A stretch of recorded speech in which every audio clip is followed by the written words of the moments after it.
the session of the last day of this conference. So today we have two sessions, and at the end of the second session, we have a concluding session. Okay, so let me invite Professor Arnav Sen to chair the first session of today. Okay. Thanks, PK. So in this session, we'll have 3 long talks and 2 short talks. So the first talk is going to be by Victor Mukherjee from IISER Behrampur, and he's going to speak about optimal control in many-body quantum machines. So Victor, can you try sharing your slides now?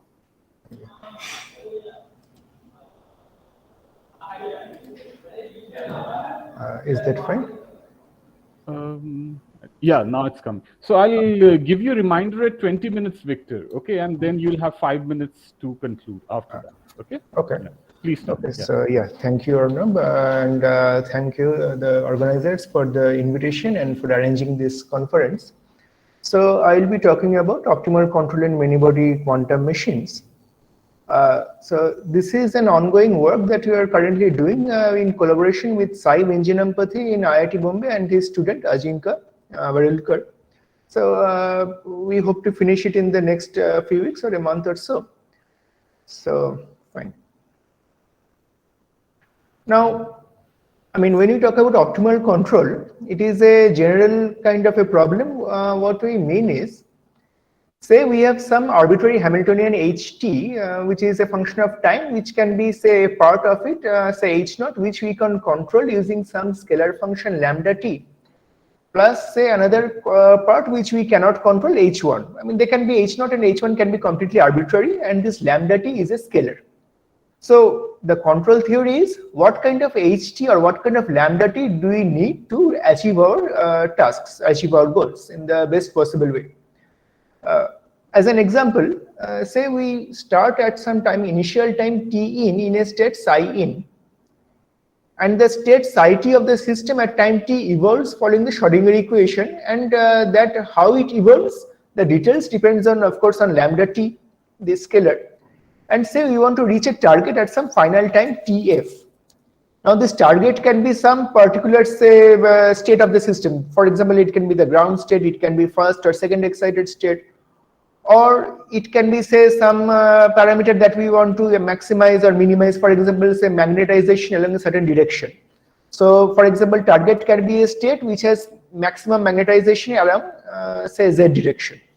So target state can be arbitrary. So the aim is find the optimal form of lambda t subject to certain constraints which maximizes or minimizes the target function, example energy, at the final time tf. So, I mean, as I said, this lambda t is, we need to find an optimal form of lambda t. By optimal, I mean that that maybe allows us to reach the target function in the, with the maximum possible fidelity. For example, say we want to go to the ground state, then the lambda t should be such that at final time the energy should be minimized. Okay? Or if we want to reach a magnetization, maximum magnetization, then the target function should be, the magnetization should be maximized along that direction. And the constraints I'm talking about here is, say, whenever we have some, in any practical scenario, when we want to do experiments or even computationally, there are certain constraints, like what is the maximum strength of some pulse that we can apply, or the total time that we have for completing a task.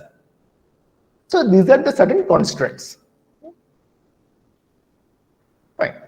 So, I mean, of course, lambda t can have different forms. So the way we do it is something called the Crab optimization, which was introduced in 2011 by Doria, Calarco, and Montangero. This is chopped random basis optimization technique, which basically says is a generic function can be, say, written in terms of a Fourier series.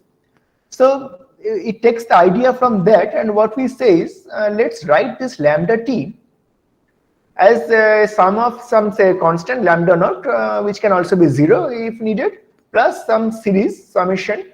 So these are like the Fourier sum, Fourier series. St is some control parameter, which is just a function which is 0 at initial and final times, that is when we start and when we finish the control, and close to unity in between, so that this ST, it says that we know the value of lambda t at initial and final times, but in between we need to optimize. And the way we optimize is, if we look at these coefficients AR, BR, which are like the Fourier coefficients, and the omega R are the frequencies. So we have to optimize this AR, BR, omega R coefficients. So, and this aim is of course, in ideally we should have infinite number of frequencies here for a proper Fourier series, but that is never possible practically. So we just truncate it to a finite M. Say it can be, say, 4 frequencies, 5 frequencies, or even 14, 15, depending on how much computational power we have, say, or how much time we have. But of course, as we increase M, the result can get better. So the optimization protocol is, we want to numerically optimize these coefficients AR, BR, omega R to generate an optimal pulse which minimizes a target function f, say, which can be energy if you want to reach the ground state, or some other function, say. This is subject to certain constraints, example strength of control. So here the constraints, if it is strength of control, that would mean, say, there is a maximum magnitude of AR, BR that we can have. I mean, we cannot in general, usually if we want to make a pulse in an experimental setting, we may not be able to have any arbitrarily large AR or BR, or arbitrarily large lambda t. So that would mean that we have some constraints or bands of AR, BR, and also some frequencies omega R can only take in between certain minimum and maximum frequencies. So we can have these constraints. So the way to do it is, we start with an initial random guess of AR, BR, omega R and find the function. That can be energy or, say, fidelity with a particular state. We find this function. Then in general, usually that would not be the perfect result that we want. So what we do is, we now search for a new set of AR, BR, omega R which reduces this F, and then we repeat the process again and again and again, and after several iterations, which can be hundreds or thousands, we expect to reach the optimal AR, BR, omega R which minimizes F. So that is how we do the optimization procedure using this CRAB algorithm. So, I mean, that is fine. People have already done it experimentally. It is doable very much. However, the problem comes is, say, when you want to do quantum technologies, one big aim is to make many-body quantum technologies, because if we want to have a machine, quantum machine, which has very significant output, then we may need to go to a many atom or many particle system. However, the problem there is the Hilbert space dimension is 2 to the power of n, and so I mean that many-body this diverging Hilbert space dimension problem exists in all of physics. And then the time to find the optimal pulse also goes as 2 to the power of n. And it is even more complicated because, as I mentioned, to do the optimization, even for a small body or any number of particles, we need to do many iterations, hundreds or thousands of iterations. So basically what it means is, for a many-body system, we have the Hilbert space dimension 2 to the power of n, and then that gets multiplied by a few thousand iterations, say. So it is practically almost impossible to do this optimization for a many-body quantum machine, even though it is very important to do that, to make any important, I mean, beneficial quantum machine. So the question is, should we give up, or I mean, how can we find optimal pulse for a many-body quantum systems? So the solution that we are proposing is, find the optimal pulse for a small size system in which n is small, and that can be doable because the Hilbert space dimension is small, and then use the same pulse for a scaled up system size. Now it seems kind of a oversimplified solution, and of course we do not expect it to be applicable everywhere, but there are certain regimes of validity where it might hold, and we saw that it actually holds close to quantum phase transitions that I will talk about here.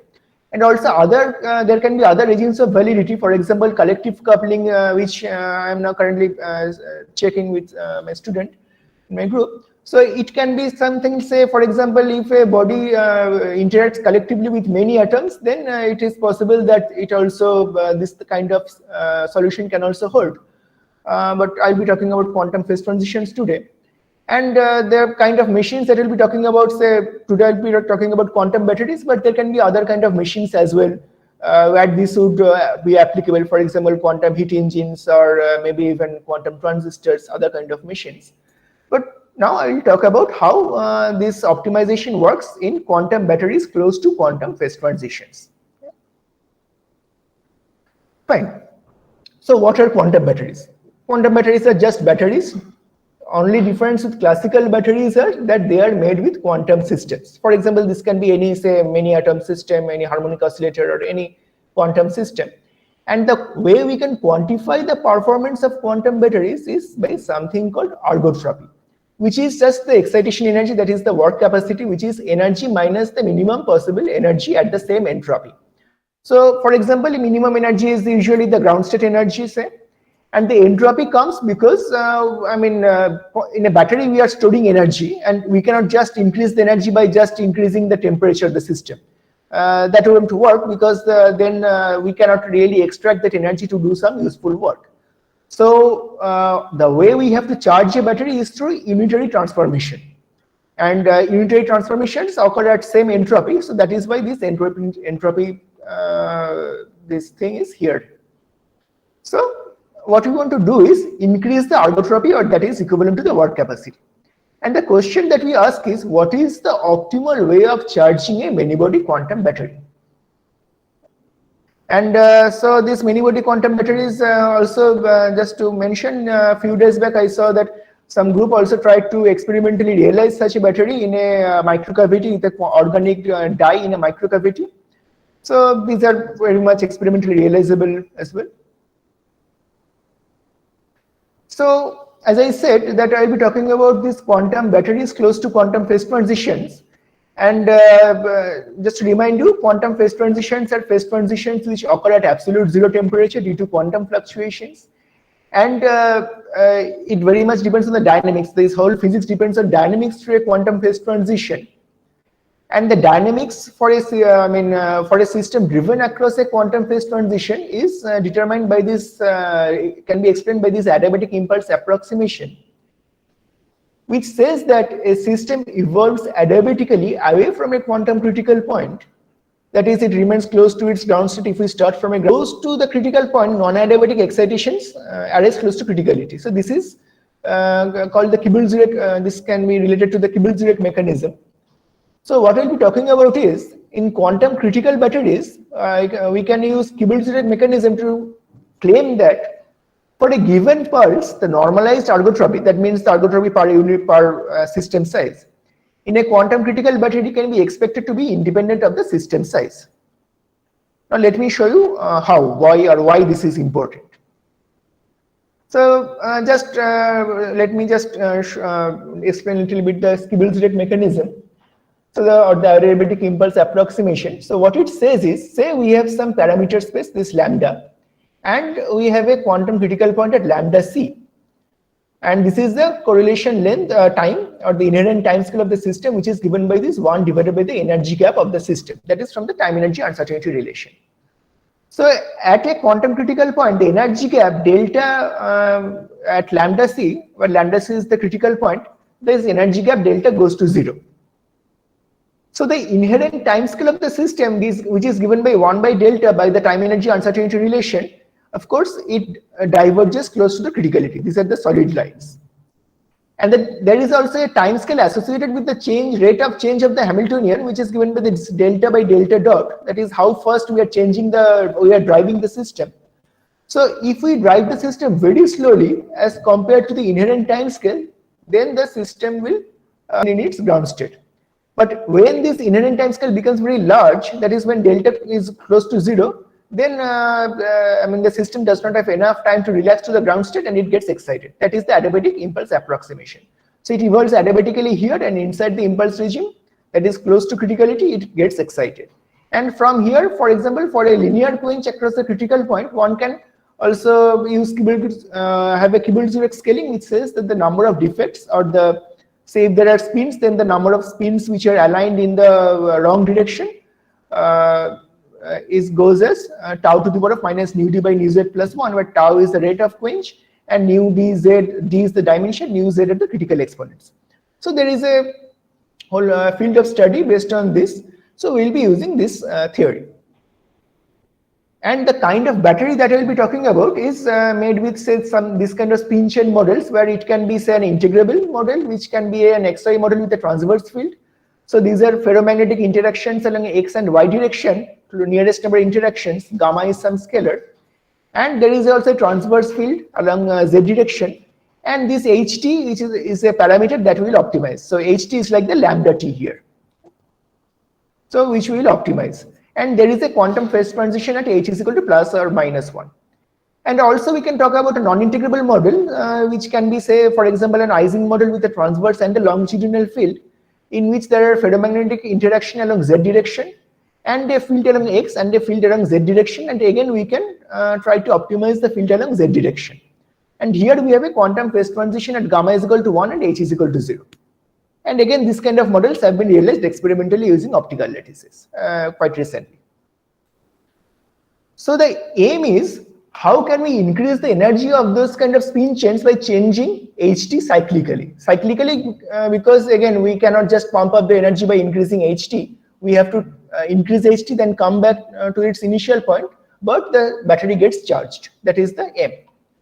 So let's see. In this plot, what I am showing is, say, for example, we are talking about the this XY model, where there is a phase transition at h is equal to 1. Say, if we look at this red curve, dashed curve, say we say that we just increase h linearly, and then after we increase h linearly from 0 to, say, some value 3, and then again we come back to its initial point, and then we want to see how much the energy changes as a function of time. So we start from the ground state energy. If we look at the right plot, the red curve is the energy. So it increases initially. When there is a critical point, it increases, and then finally at final time it saturates to this final value.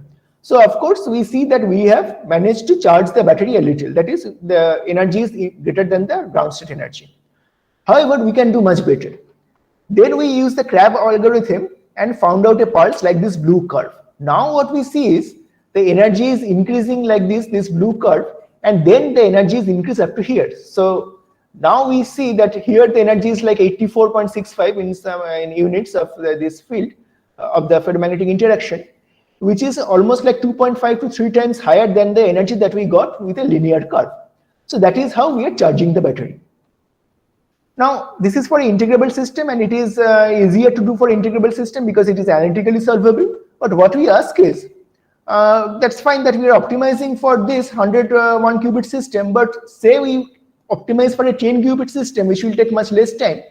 And if we can use that optimal pulse that we got for 10 qubit system, which took very little time, to, say, improve the performance for a 100 qubit quantum battery. If we can do that, then it solves a lot of problem.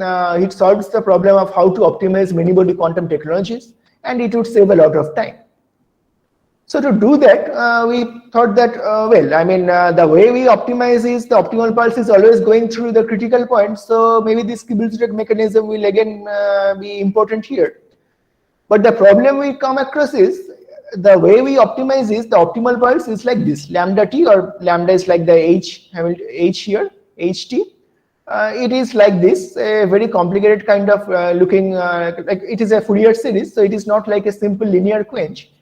So these cos and sine terms means that the pulse can, or the field can go across the quantum phase transition multiple times at multiple rates, and there can be several impulse to adiabatic regime boundaries at every crossing. I mean, because of the different rates of crossing. So it might be quite difficult to find some relation like the Kibble-Zurek scaling. However, what we can still say is that the energy gap delta t is still a function of lambda to the power of nu z, and which is a function of these coefficients ar, br, omega, and tau and t. So it can be a very complicated function, but still it is a function of only these variables. So we can still use this Kibble-Zurek mechanism to say that the rate of change of the rate of driving that is given by f dot, when it is equal to, in order of magnitude, it is equal to the inherent time scale of the system that is given by 1 by f. then that should give the solutions for T hat, that is the adiabatic to impulse regime transition. And this T hat, one can, without going into the details of the Kibble-Zurich mechanism, this T hat, that is the point at which the adiabatic to impulse regime transition occurs, this T hat determines the excitations. So the important thing is this T hat is independent of the system size as long as this system size is much larger than lambda T hat to the power of minus nu. So as long as system size is very large, then this T hat only depends on the coefficients, the frequencies and the rate, this tau, total time scale. So what it means is that since T hat is independent of L, the normalized ergotropy should also be independent of the system size, that is ergotropy per unit size. So this normalized ergotropy is a function of the probability of excitations and the normalized Hamiltonian. So what it means is in quantum batteries, this normalized ergotropy can be expected to be independent of system size for an arbitrary pulse. That means that we have a certain pulse and does not matter whether we apply the pulse in a say 5 qubit system or a 500 qubit system, the total amount of energy stored per unit per system size should be equal or can be expected to be close to be equal. And then Victor, you have about 5 minutes left. Thanks. Yeah, I'm close to the finish. So we checked this theory using both integrable as well as non-integrable systems. In integrable system, what we saw is that as the time goes, this is the number of spins in the y-axis, and it is the time, and the x-axis. And the color coding is same color means same amount of normalized ergotropy. So as we see, for a particular pulse, as we keep on increasing the system size, at any time t, we see this that the color does not change that much, which means that for a particular pulse, even if we increase the system size, the normalized ergotropy remains more or less the same. And I mean, that is for integrable system, that is can be explained also in a more simple way, which I will show in the next slide. But the most important thing that we saw is for a non-integrable system, which is like we use the transversizing with a longitudinal field, but it should be also applicable in any other non-integrable model. We expect that to be applicable. So here what we did was, say we have a 5 qubit chain, so 2 to the power of 5 is 32 variables. We optimized for this 5 qubit quantum battery. We got the optimal pulse. Then we say that let's try to optimize a 17 qubit battery, say, or 12, 13, whatever qubit battery. And to do that, it is extremely difficult because 2 to the power of 17 can be, say, 131,072 variables. So it will take weeks or months of time to find the optimal pulse. So we just used the pulse that we got for the 5 qubit chain and used it on a higher qubits chain. And what we see is, in general, the ergotropy decreases, I mean, somewhat fast. So we cannot use the 5 qubit pulse on a higher qubit battery, usually away from a critical point. However, this blue curve is for a quantum critical battery in which we are, I mean, the battery is always charged close to its critical point. And then what happens is, we again optimize for a 5 qubit battery, and then even if we keep on increasing the system size, the ergotropy per unit, normalized ergotropy remains more or less the same. And that is what it means is, it solves a very crucial problem, that is how we can optimize a many body battery by using just a field which is obtained for a very few small system size. So basically, for example, to optimize this 5 qubit by brute force, it takes only a few minutes. But to optimize the 17 qubit battery by brute force, it would take a few weeks at least. But we can, reduce the few weeks time to a few minutes by using this Kibble-Zurich mechanism that we got, this theory. And just before I finish, I should also mention that for integrable many-body system, actually we can expect that, for integrable many-body system, this of size n, it is just like n non-interacting quasi-particles. So we can expect that a pulse which is optimal for a quantum battery of size n will work for n prime much greater than n as well, even away from quantum critical points, only for integrable systems. That is what we are seeing now. However, for non-integrable systems, we definitely need quantum criticality to optimize efficiently many-body quantum technologies. So that to conclude, what the main message was that we can present an optimization protocol, and the aim is to optimize a quantum critical machine, say of size n much greater than 1. So since I mean it is very difficult to optimize for many body system, what we can do is we can find the optimal pulse for a quantum machine of size n prime much less than n, which will take say just a few minutes, and then we can use the same optimal pulse for the n body quantum machine, which is much larger than n prime. And the advantage is it will significantly reduce the optimization time. And the role of quantum phase transitions is, I mean, this is made possible because of quantum criticality, that quantum phase transitions are highly advantageous for optimal control of many body quantum machines. So thank you. Thanks, Victor, for your nice talk. So I see that Shubinoda has a question. So Shubinoda, please go ahead. Hello, am I audible? Yeah. Yes, okay. So my question is, you have used here sine wave and cosine wave superposition, and will it be of any advantage or disadvantage if you use, say, superposition of square wave pulses or some other shape? One can also use a superposition of square waves of varying time period, say. I think it would be also fine. I mean, as long as there is a superposition which can in principle give out any arbitrary pulse. No, but will that be of any advantage as regards calculation or analytic? I don't think so. I mean, even a square wave can be expanded in terms of sine and cosine waves. Yes, but it remains constant for time intervals, and that maybe you can only solve when the pulse switches from a positive value to a negative value. Anyway, okay. So that. I mean, yeah. As long as we can have a series which can reproduce any arbitrary pulse, I think it should be fine. Okay. So, okay. Thank you so much. Thank you. Krishnenduda, please go ahead.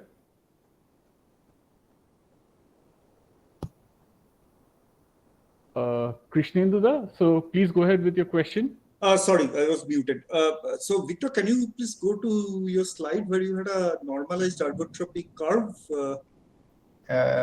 This one? This last year, yeah, sure. Yeah. So just out of curiosity, why is this number of spins being 5 or 6 something, this line, is so different from the rest of the number of spins?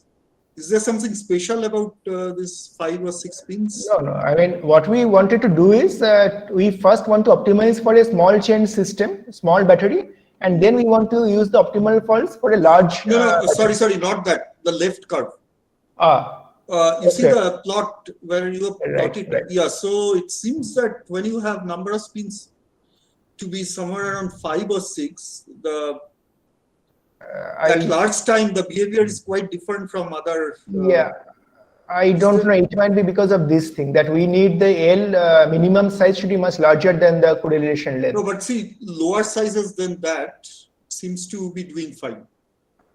I cannot really explain that. I mean, it might be that the lower sizes, we are lucky that they look somewhat similar.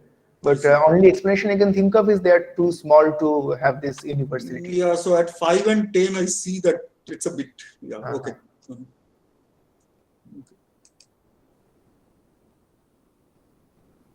Right, so I see no other questions, and probably there are none on the YouTube as well, I think. So thanks. Oh, sorry, there is actually a quick question on YouTube. So let me just open the chat. So Victor, so how relevant is the integrability specifically when sufficiently complex time-dependent parameters are present in the Hamiltonian? So that's a question from Shashi. Yeah.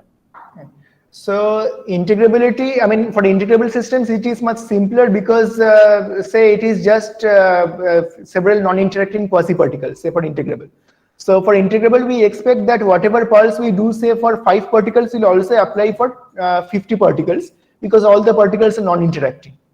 So for integrable, we don't really need too complicated theories.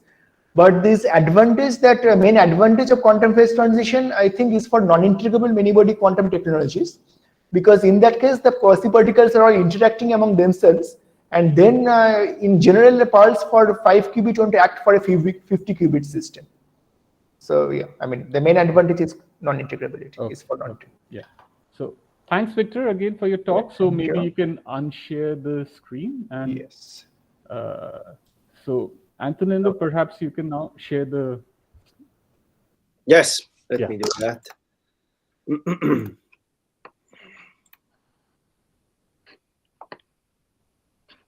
Okay.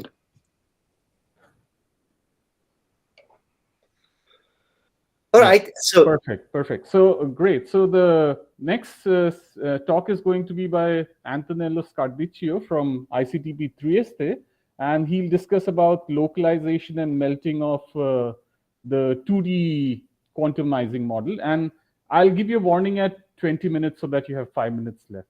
So please, yeah. You say that at 20 minutes? Yeah. So I'll give you a warning at 20 minutes. Yeah. Okay. Very good. Yeah. Thank you very much. So I hope I will be within the time. So thanks, first of all, for the invitation to this great conference, which is actually a great instance of a great series of conferences. And let me tell you what I'm going to tell you about today, which is very recent work. It actually appeared earlier this week, actually, on the archive, and the archive number is here. And it's a joint work with 2 students of mine, Federico Balducci and Carlo Vanoni, and a former student of mine, Alessio Le Rose, and a colleague, Andrea Gambassi at SISSA. Good. So let me tell you more or less what I'm going to tell you. So first of all, we are going to talk about dynamics. Dynamics in a quantum many-body system, of which usually people talk about thermodynamics. The system in question is the Ising model in 2 dimensions with a transverse field. So sometimes we call this 2+1 dimensional Ising model, which, for example, for the critical properties is in the class of the 3D Ising model after trotterization. At 0 temperature, so the quantum phase transition. But we are gonna talk about the dynamics of this object when the of configurations in the Ising model, in the quantum Ising model, when the Ising coupling limit, large Ising coupling limit is achieved. Okay. We will show that this is a theory of interfaces, and these interfaces can be mapped in some particular cases to Young diagrams, and Young diagrams can be mapped to fermions. Okay, most of the mappings were already known in the literature, and I will explain in which sense we went beyond this, using these maps. Okay. What I will show you is that because of the mapping to fermions, turn out to have to live on a lattice with a potential, with a linear potential, and this linear potential leads to Stark localization, which is something a many-body Stark localization. I will tell you, and which is something which has been studied recently in the context as a spin-off of the many-body localization research. And that this survives beyond integrability. And then I will not have time, but I will just throw you a line on what happens when we add disorder to the entire thing. Okay. So let me introduce the model we're talking about. It's the Ising model in 2 dimensions, okay, with couplings along the z-axis, and so-called longitudinal field H, okay? And the dynamics of the model is given, the quantum dynamics of the model is given by the non-commuting term, which is this one here, whose coefficient is G. And the sigma x will flip the the spins from, pointing in one direction, so red spins to blue spins, and so on and so forth. Okay. The thermodynamics of this system is quite well known. And what we have is that we have, in presence of a longitudinal field, we have a first order phase transition here, which terminates in a second order phase transition point here, which is more or less G of order J. This is for temperature less than the critical temperature. If H is equal to 0, you see a spontaneous breaking of the Z2 symmetry, and a low temperature, low G's, we have a ferromagnetic state. This entire line is in the universality class of the 2D Ising model, while the quantum phase transition at 0 temperature, of course, is in the universality class of the 3D Ising model. Okay, so the 2+1 nature is actually here. Good. So now that we have talked about this, let's throw this away. Okay, we don't need this. What we are going to do is we're going to take the limit J that goes to infinity. So effectively, we are going to be in this region here. Okay, or this line is going to go forever. So we're always going to have a first order phase transition when we change H. Good. Now let's take the limit J that goes that is much larger than H and G, and also the temperature is well, temperature, since we're going to talk about dynamics, the temperature is actually determined by the initial states we're considering. So temperature will be all over the place. Okay, it doesn't really matter in this case. Good. The dynamics does not freeze, and this is the important thing. When J goes to infinity, we still have degrees of freedom in the system that can move. And what we cannot do is violate more of these bonds than we had in the initial state. Okay, so if you want, the Hilbert space fractures in several subspaces whose energies are infinitely apart from each other.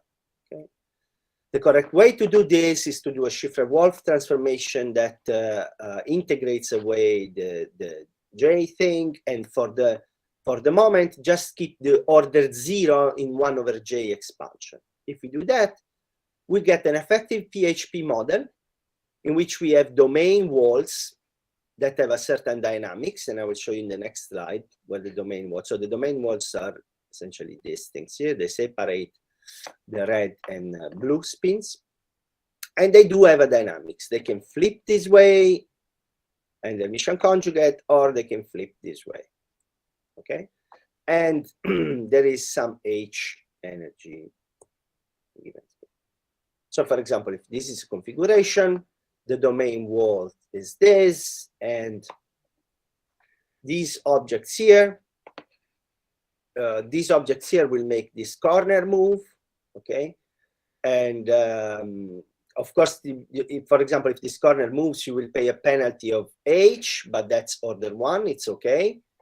What you cannot do is pay a penalty of J. So, you cannot change the number. For example, you cannot close this thing here by flipping a single spin here, because you will pay, you will gain 2 units of J if you do this. Okay, but this is, for example, perfectly possible. Okay, so since this is a quantum model, we have a quantum dynamics of such strings. This dynamics is complicated. The strings can move around, they fluctuate because of the kinetic term, but they can also recombine, as in this example. We don't know how to solve these dynamics yet. Okay, but if we need to find a simplification where we can bring the problem to a solvable point, and then maybe move from there towards more complicated situations. Okay. Good. So this simplification is obtained if you start from a wedge configuration. Wedge configuration is an infinite domain wall. Okay, so you have to think about an infinite domain wall which comes down to a point and then goes on here. This domain wall does not have this kind of configurations and will never generate them. Okay, so this term in the Hamiltonian is 0 in this subspace. So this has been discussed several times in the literature, and the mapping to, and essentially what happens to these domain walls is that there is a one-to-one correspondence between domain walls made in this way. So you have to imagine here we have all positive spins, here we have all negative spins. Then there is a one-to-one mapping to Young diagrams. Okay, this gray object that you see here, it's a Young diagram, and this Hamiltonian gives an energy to the Young diagram, counting how many blocks there are, how many squares there are in the Young diagram, and gives a dynamics enlarging or reducing the Young diagram. Okay, so this has been discussed. The asymptotics of the Young diagrams, large Young diagrams, has been discussed many times. Counting dates back to R.D. Ramanujan. More recently, the shape of the asymptotically large Young diagrams were discussed by Logan and Shep, and then by Vershik and Kerov, mathematicians. Good. So, so the quantum dynamics of a string is essentially quantum hopping in the space of Young diagrams. Okay. This is good in general because of the R.D. Ramanujan formula, the number of Young diagrams with n blocks grows sub-exponentially. So while the Ising model contains 2 to the n states, when we restrict to configurations which are accessible from wedge configurations, we add e to the pi square root of 2 over 3 square root of n states. Okay, this is good for numerics because you can do numerics on much larger system sizes since it grows sub-exponentially. Okay, even though it's a 2D system, so you don't expect anything like the MRG to work on this thing. Good, so it's good. You know, we were already happy at this point. But there is a further simplification in the case that we are talking about, in that there is a further mapping from Young diagrams to fermions on a lattice. Okay, the initial wedge configuration is thought of as a fermion C, in which all the left sides are unoccupied sides. These are spinless fermions. Okay, and all the right side are occupied. Okay, whenever there is an occupied fermion, then the derivative, then you make a step up. If the lattice side is unoccupied, you make a step down, and so on and so forth. And therefore, and the Hamiltonian that we were discussing, which gives the quantum dynamics to the string, maps into the quantum dynamics of fermions, and lo and behold, the quantum dynamics of the fermions are free. Okay, they are non-interacting fermions with a linear potential. Why the linear potential? You can understand it in this way. If I move a fermion to the left, then I'm increasing the number of boxes here, and I have to pay energies or gain energy depending on the sign of h that counts the number of spins that I flipped. Okay. Good. So the shape of this thing here is given by this discrete sum of the number of fermions. This map was introduced by Okunkov. The previous papers by the mathematician that I showed you used a different technique to find the asymptotic of the Young diagram, and discussing what he calls determinantal point processes, which are essentially fermions. And with that, he could solve the problem not only of the 1D, of the 2D melting crystal, but also the 3D melting crystal. Maybe I will have some time to discuss this again. Okay, good. So we have fermions, free fermions. The problem is integrable. We can solve it exactly. We can find the asymptotic form. The asymptotic form is this thing here. And because of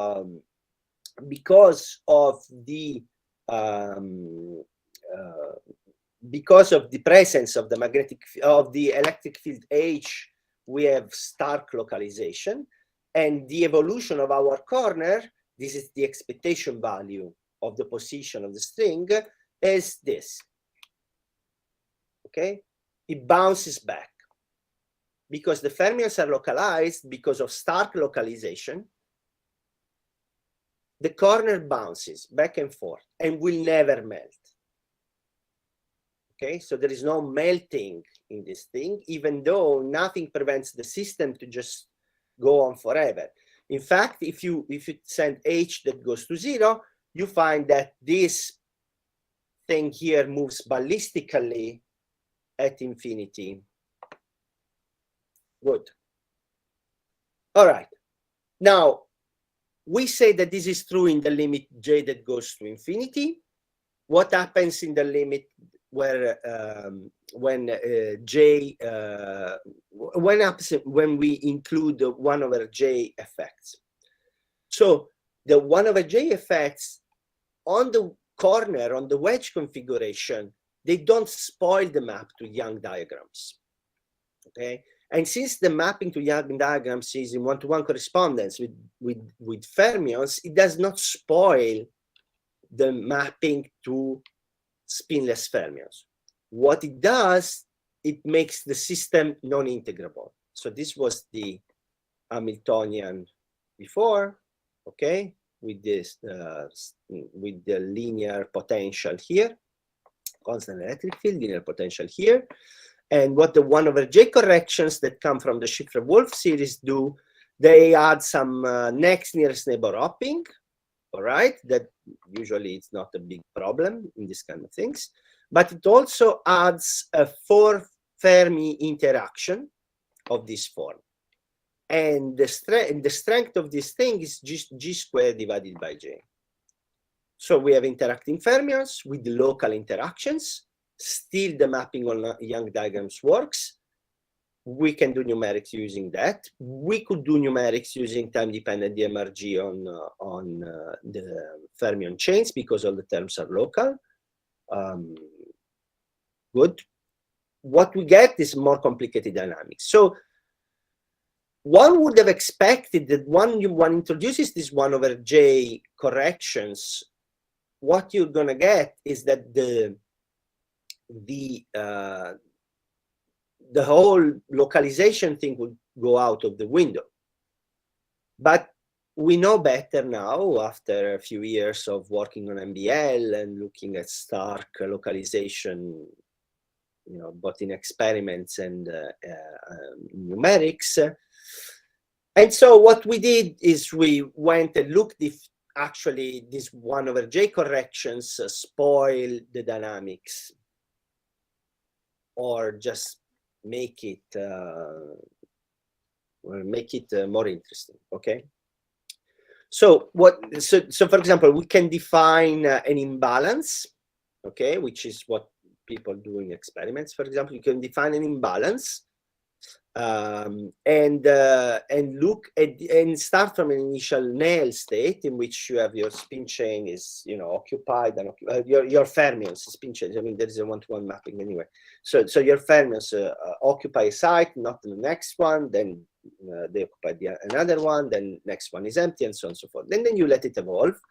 This is what you get when j is equal to infinity. For example, for h equal 1, the imbalance goes down and then oscillates around a certain value. This value is something.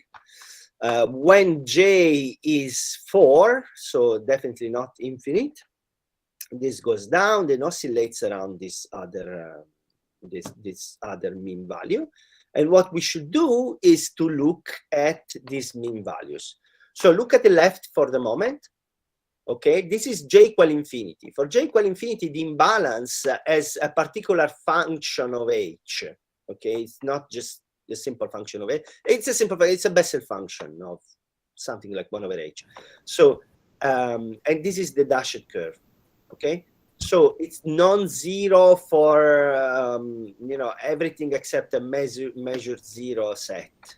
Okay, so we select some h here, for example, 1.5 and 0.5, and then we turn on 1 over j. What happens if we look at the average imbalance again? Average means the asymptotic value in time for h equals 0.5, and this is a 1 over L plot for larger and larger systems. What we see is that it seems like it's gonna go to a certain value, okay, and then suddenly turns out down and flows to. Okay. For 1.5, it just seems to go to an asymptotic value, which, by the way, is very much consistent, very similar to this, to the unperturbed result. So what do we have? We seem like we have a different behavior. For small h, the system will go to zero imbalance, meaning that we will gonna have ergodicity, meaning that there is no localization and the corner will melt. And for larger h, the corner will not melt. Hi, Anto, sorry to interrupt. You have about 4 minutes left. Okay, very good. That should be enough. Thank you very much. So what we observe, and this is these are the data from the numerics when we extrapolate for L it goes to infinity at j equal 4. You see we have the data for h less than 1, more or less. We have the numerics is consistent with 0. And then for h larger than 1, the numerics is consistent with more or less with the unperturbed result, which is the dashed line. So we have an ergodic to localized, stark localized, many body stark, because there is interaction, localized phase. So there is dynamical phase transition, okay? You can understand this dynamical phase transition by a Basque-Lenner-Schuller type argument, thinking about this. Your single particle wave functions, because before you turn on the interaction 1 over j, g squared over j, actually, the many single particle wave functions, they have a certain localization length. By the way, you can compute this analytically because it's just asymptotic expansions of the Bessel functions. And this localization length is g over h divided by pi squared, which is important because it's a factor of 10. Log of g over h times 2 to the 5 e to the gamma, okay? And then there are corrections of order 1. So it's more or less 1 over h log 1 over h. Good. So how many states there are in this quantum dot of size xi? So all the wave functions in this quantum dot of size xi, they talk to each other. So the matrix element of this thing here, they are going to be non-zero over all these quantum dots. How many states there are there? Well, 2 to the xi, okay? You can occupy or not occupy one of the xi lattice sites. The energy band in this thing is h times xi squared, more or less, okay?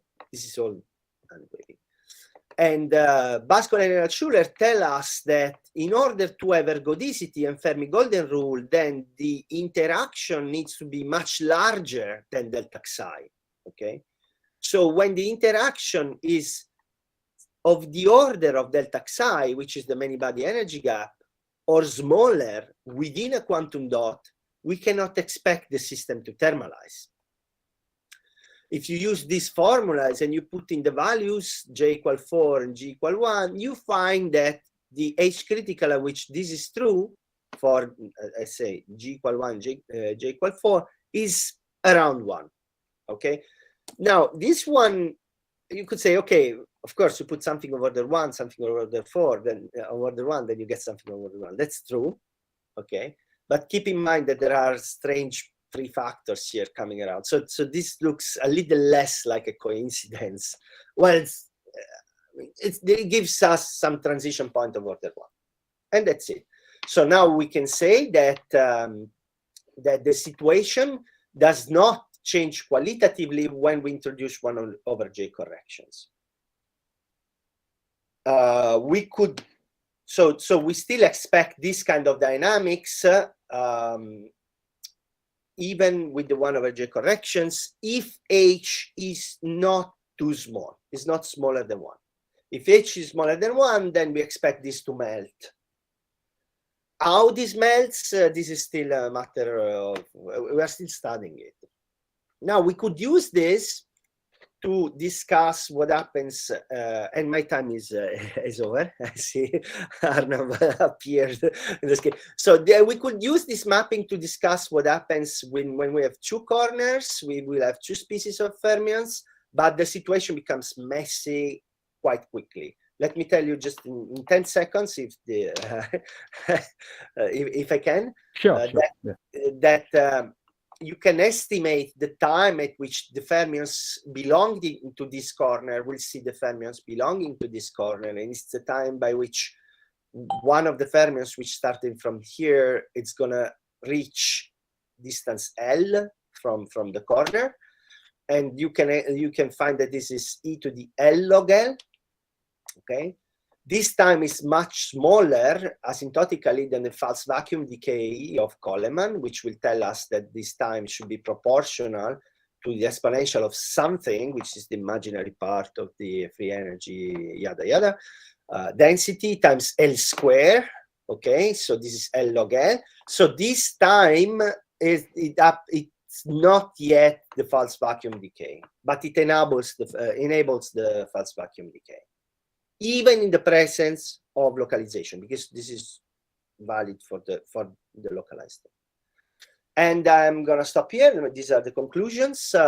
So we have, let me tell you again, we have shown that the dual Fermi representation of Young diagrams can be pushed to describe the quantum dynamics of some special configurations, so the 2+1 dimensional quantumizing model.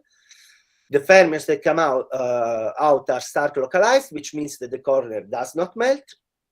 2 or more corners do melt on exponentially large time scales, e to the L log L.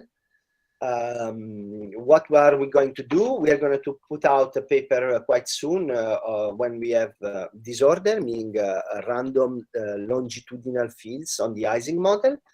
And let me anticipate to you that the mechanism has not much to do with the stark localization, but with scarce states, which is another thing which came out of MBL research. And one can do from 2D to 3D because the fermion map has been generalized by Okunkov, and actually this has been used in string theory as well to do some computational partition functions of Calabi-Yau manifolds. And I will stop here. Thanks for your very interesting talk. So are there questions?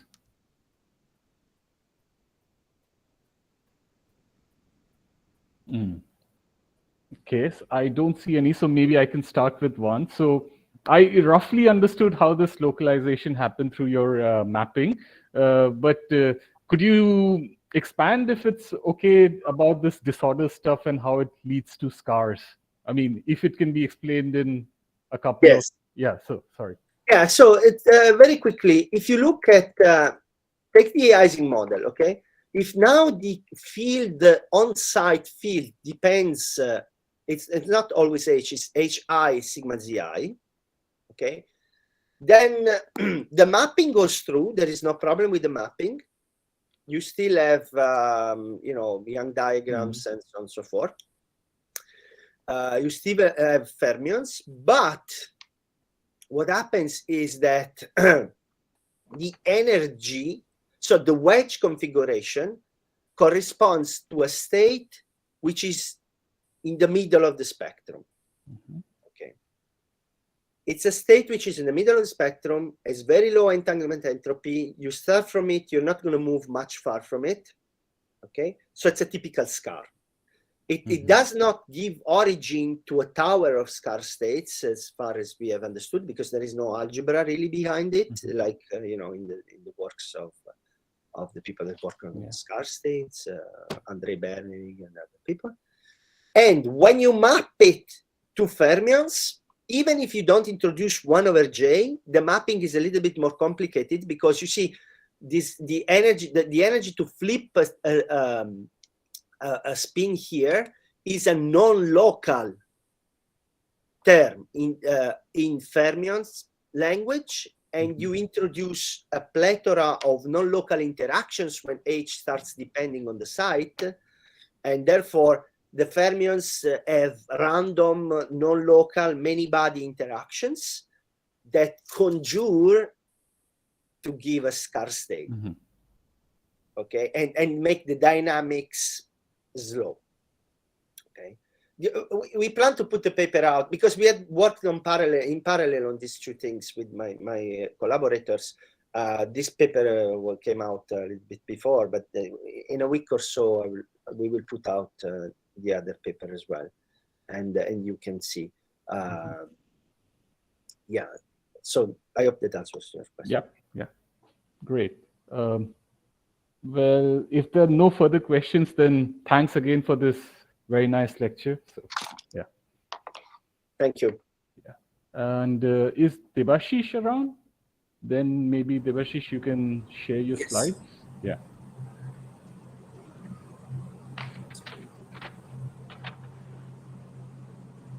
Yeah, please let me know if you can see and if you can hear me well. Yeah, so yeah, now your slides are visible. So great. So so the next lecture is going to be by Debashish Banerjee, and he'll be discussing quantum many-body scars in abelian lattice gauge theories. So Debashish, I'll give you a warning after 20 minutes so that you have 5 minutes left after that. Okay? Okay. Yeah. Thank you. Yeah. So I would like to begin by thanking the organizers for once again organizing such a wonderful conference with a variety of talks from various aspects of statistical physics. It's been a great learning experience. And also thanks for the invitation to present this work. So as advertised, I'll talk about weak ergodicity breaking scenario, which goes by the name of this quantum many-body scars in abelian lattice gauge theories. So this work is done in collaboration with Shoptoshi Bishas and Arnaud Shen. So the core idea of what I'm going to talk about is contained in the first paper of Arnaud and myself. Also, one question, can you see my cursor? Yes, we can. Okay, great. So this is already in the first paper. And collaborating with Shoptoshi, we significantly expanded on the initial idea, and the latest preprint is available on the archive if you could back. So Shoptoshi was a student at ISER Kolkata who worked on this problem for his master thesis, and he's done excellent work. He's currently doing a PhD at the Northwestern University. Okay. So the plan of the talk will be as follows. I will begin by recalling the central ideas of thermalization and gauge theories, which we will need for exposing this scenario that forms the title of the talk. And then we'll talk about the microscopic models, understand them a bit better before we show you the results and how we interpret the physics of these systems. And then I'll conclude with an outlook about how this research direction can be pushed in the future. Right? Okay, so we begin with thermalization, which hardly needs any introduction to especially the participants of this conference. I'll just make the comment that it's a very generic observation that quantum systems with many degrees of freedom, no matter if you decide to describe it as a quantum many-body system or as a quantum field theory, mostly thermalizes, right? And this is the key observation which helps a lot in the application of statistical mechanics to real-life problems and so on. A relevant question, of course, is which has been there for several decades now, is how fast or how slow is the scale of thermalization, in terms of the natural energy scale of the problem. Can it be evaded? So these are questions which have spanned different areas of research. However, tremendous progress, both experimental and theoretical, has happened in the last few decades, because nowadays there are quantitative formulations about how one expects generic quantum systems to reach equilibrium. And more interestingly, there are experiments available where you can test these theoretical ideas. Of course, I'm talking about the quantum simulator and the computer setups. Now, thermalization is also a topic that is so important that it spills across disciplines. It's as relevant for high energy physics as condensed matter physics. And just to give you one curious example that I find interesting, is that the formation of quark-gluon plasma is an example where we are interested in having thermalization scales which are much faster, right, than the usual case in condensed matter physics, where we are interested in slow thermalization scales. The idea being that most of the visible matter around us is composed of protons and neutrons, which are the eigenstates of the QCD spec, the theory of QCD. And the actual degrees of freedom, the quarks and the gluons, they are really confined within these protons and neutrons. Now, it has been found, it has been demonstrated that if you heat the system up to very high temperatures, then these quarks and gluons can get, they can come out of the hadrons, and essentially they belong to the medium. And this creates what is this called quark-gluon plasma, which the scientists actually, experimentally, they're trying to create in laboratories by actually smashing heavy ions against each other to form initial states which are highly out of equilibrium, but having the same energy density as you'd expect the quark-gluon plasma to possess. Now, it is very important, therefore, that these initial states relax significantly fast and reach the equilibrated state, which is what lattice QCD would tell you.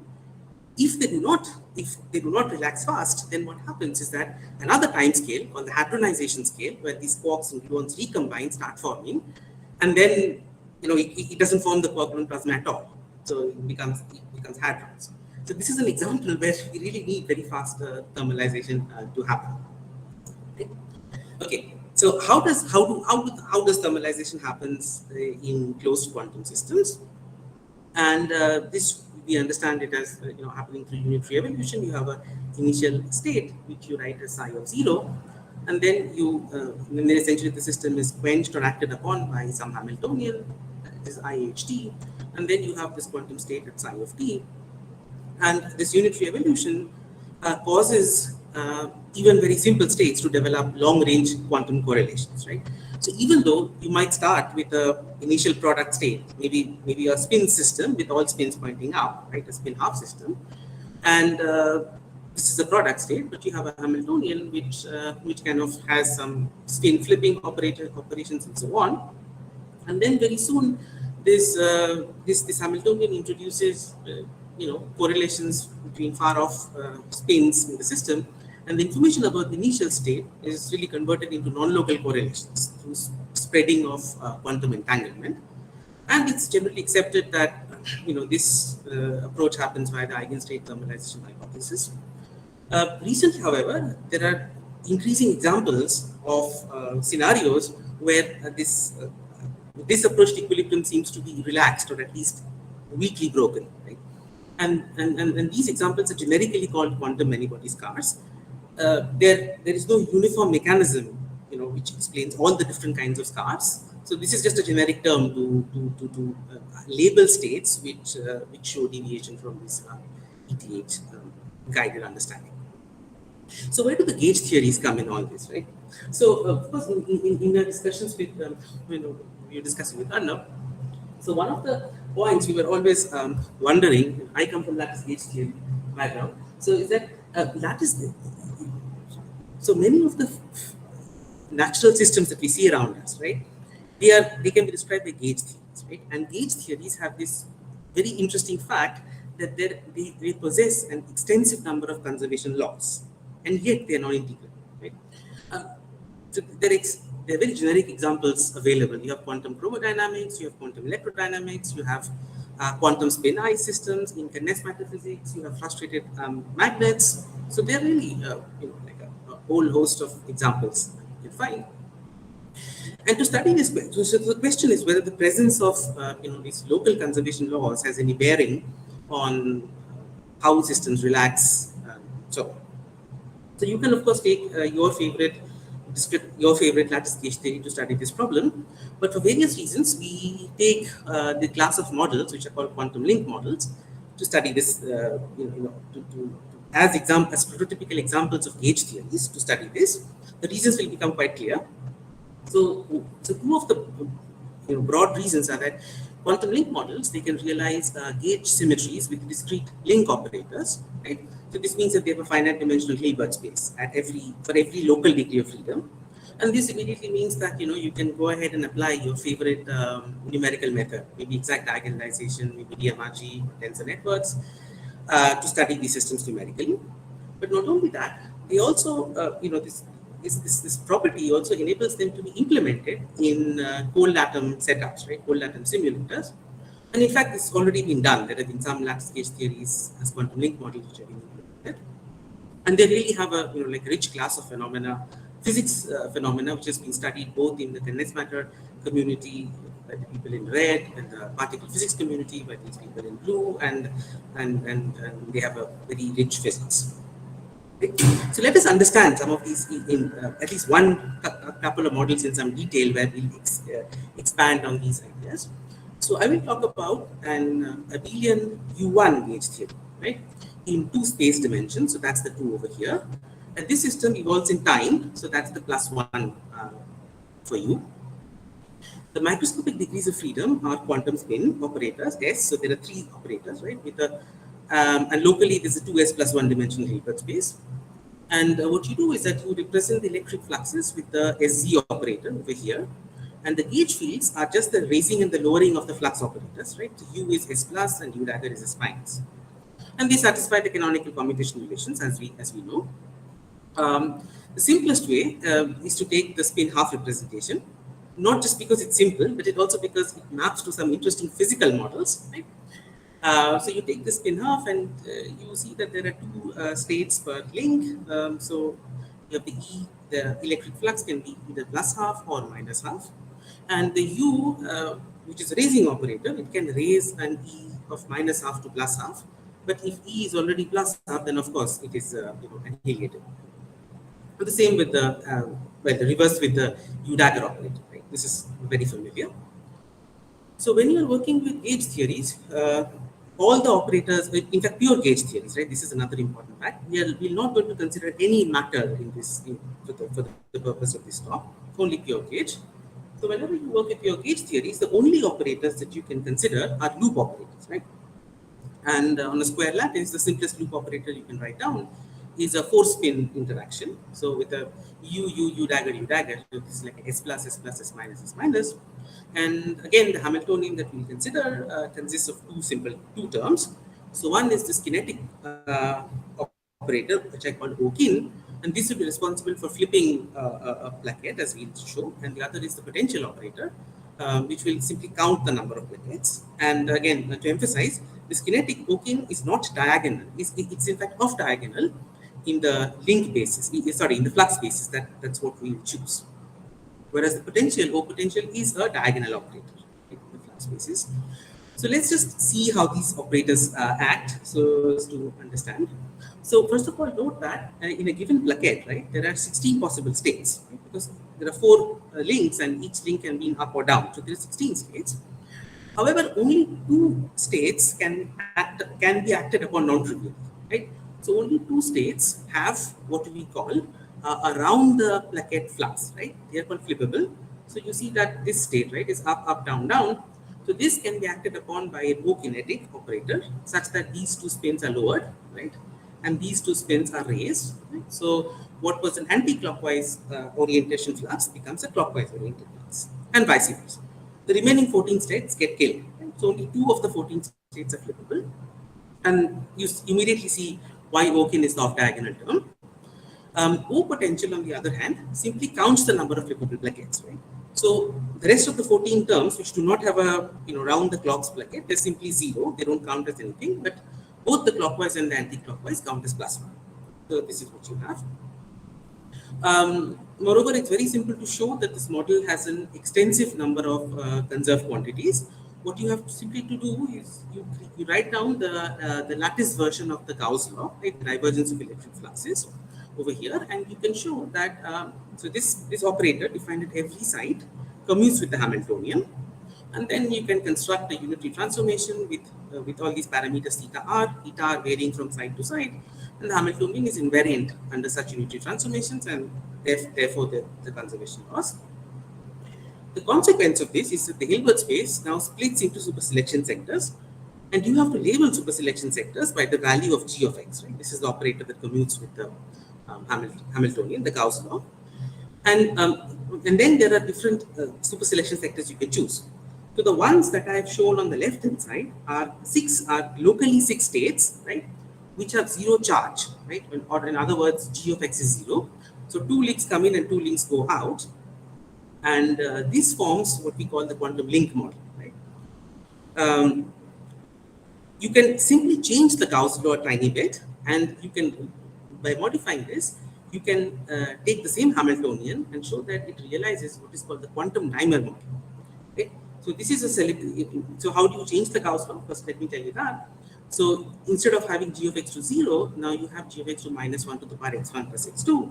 So this means that g of x is either +1 or -1, depending upon if the side parity is order even. This simply means that you have your vacuum, and then you've filled your vacuum with staggered positive and negative charges, right? And then it's just a matter of rewriting these electric flux variables in terms of the dimer variables to show that this is exactly the quantum dimer model that was written down by Stephen Roscher and Kibelson to describe the non-nail phases of antiferromagnet. Right? So this is a very realistic model in terms of describing some physics that we see. So what about the symmetries? In fact, this is important for what we will talk about. So we have the lattice symmetries. So there are the usual lattice translation, lattice rotation, and more importantly, reflections, right? So this is a typical schematic diagram of a lattice, and you have these axes, Sx and Sy, about which you can reflect the system. It turns out the Hamiltonian is symmetric under such an operation. And you can construct this operator C, right?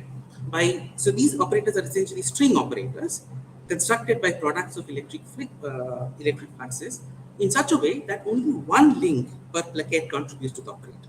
Right? And again, you can show that this anti-commutes with the Hamiltonian. Right? This is a very important consequence. The consequence is that for non-zero eigenvalues, E, they are always paired under the C operator. Right? So C acting on a state with an eigenvalue E will give you -1. So as a result, when you are looking at lambda equal to 0, this is important because at lambda equal to 0, O potential term is no longer there. Just to remind you of it, this is the Hamiltonian. So when lambda equal to 0, the Hamiltonian is simply the O-kinetic term. Right? So when lambda equal to 0, the energy distribution is symmetric about C. For systems which satisfy these symmetries and for which you can write down this operator, they have this remarkable property, as was proved by these people here, that the number of zero modes scale exponentially in terms of the volume of the system, and they're protected by an index theorem. Right? And you can again simply verify this by simply making a histogram of the density of the number of states that lie within E and E plus delta E versus E. And then you see that there's a huge peak, right, which kind of juts out above the distribution, above the usual distribution at E equal to 0. So you can really write these zero modes at this alpha delta with the delta function, and then you have the regular density. Okay. And this is going to play a big role in what we'll discuss next. So let's understand what we have as interesting anomalous states. So first of all, let me go ahead and emphasize that these models are strongly interacting. They are non-integrable. They represent physical systems, right? So they're not just toy models. They do have very interesting physics associated with them. And there is no simple non-interacting limit for these models, right? So you really have to depend on large-scale numerics to understand what is going on. There's no easy escape out of this. These models are very rich ground state and finite temperature phase diagram, which can be explored with Monte Carlo methods. I'm not going to go into that.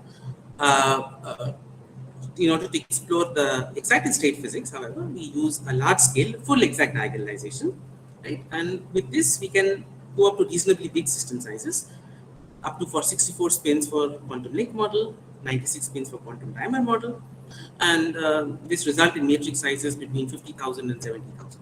While these are certainly not the largest systems that have been diagonalized, they are quite decent in terms of what you can do to get information about the system. Right in the beginning, what you can do is that you can look at the level spacing distribution and confirm that this follows the Gaussian orthogonal ensemble, confirming that this is a non-integrable system. Right? Now let's look at the anomalous, interesting behavior in excited states. To do that, it is very common to look at the entanglement, various entanglement measures, and the most common is to plot the von Neumann entanglement entropy, the bipartite entropy, which I'm plotting in the y-axis, as a function of the energy density, so E by L, you see. And these are all done for ladders, right? The first figures are always for ladders with Ly of 2. So I can see, so all the systems have the same Ly equal to 2, only the Lx changes. So I'm simply dividing by E by L, I mean E by Lx. And I'm plotting this curve for various system sizes, right? And in line with what ETH would say, you see this is bell-shaped curve, the height of the curve keeps on increasing, right? Larger system sizes form tight bands, right? The bands become tighter. What is interesting, however, is that you see these states here, right? These states, the entanglement entropy for these states do not seem to scale, right? They seem to be quite stuck at this particular value. And then you start wondering, something interesting must be going on. And you start looking at other entanglement measures. So for example, we look at the Shannon entropy here. And this is for an even bigger system size, for L equal to 14. The various colors correspond to various momentum sectors. And again, you see that, the ETH band is very tightly put over here, whereas this anomalous set of anomalous states lie far away from the band. Another operator is this flux correlation function, and again you see this same deviation, right? This is the ETH band, and this interesting states lie far away.